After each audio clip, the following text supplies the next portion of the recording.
అప్పటి వరకు కొంచెం పోజు కొడదాం అనుకున్నాను కానీ కొంచెం తేడాగా కొట్టారు ఇద్దరు దెబ్బ. ఇంకా లాభం లేదురా బాబు అని. మీరు ఒప్పుకుంటేనే సినిమా అంటే అబ్బో చాలా ఇంపార్టెంట్ క్యారెక్టర్ ఉంటుందని నేను okay it's all right brother, దానికే ఉందిలేండి చేసేద్దామని కొంచెం గంభీరమైన వాయిస్తో అన్న. హీరో ఎవరైనా అడిగితే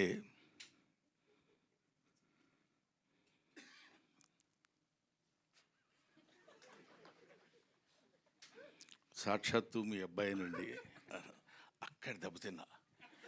అబ్బా ఏంటి మీ అబ్బాయి హీరో అంటున్నారు, నేను తాత క్యారెక్టరు. ఇందాక మా మనవరాలు అంది తాతయ్య అని. అంత అక్కర్లేదమ్మా, మామూలుగా కూడా పిలవచ్చు రా తాతయ్య అని.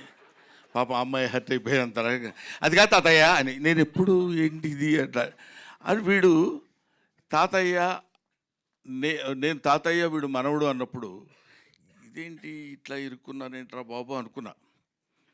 ఆయన క్యారెక్టర్ చేయడానికి ఏముంది లేని కొంచెం పెద్ద మనసు చేసుకుంది. దానిలోపు ఒక ఫోన్ వచ్చింది. 6 feet హైట్ ఉన్న కమెడియన్. నమస్కారం సార్, చాలా చాలా హ్యాపీ మీరు యాక్సెప్ట్ చేశారంటే చాలా హ్యాపీ.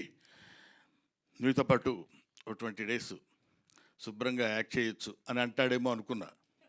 శుభ్రంగా మనకి రోజు ఏది కావాలంటే అది చేసుకొని మనం తినొచ్చు అని హ్యాపీగా అలా అలా అలా అలా సరదాగా సరదాగా మాట్లాడుకుంటూ ప్రతిరోజు ఏదో ఈ దీన్ని ఏమంటారు ఆర్టిస్టుల వరకు సరదాగా మనం చేసుకొని వెళ్ళిపోయినా అక్కడి నుంచి రావాలి. ఎడిటర్ గారు నాకు పెద్ద పరిచయం లేదండి. ఒకసారి చూశాను, లేకపోయినా చెప్పేయడం ఈజీగా చెప్పేయచ్చు. చాలా గొప్ప ఎడిటరు, ఎన్నో సినిమాలు అద్భుతంగా చేశాడు.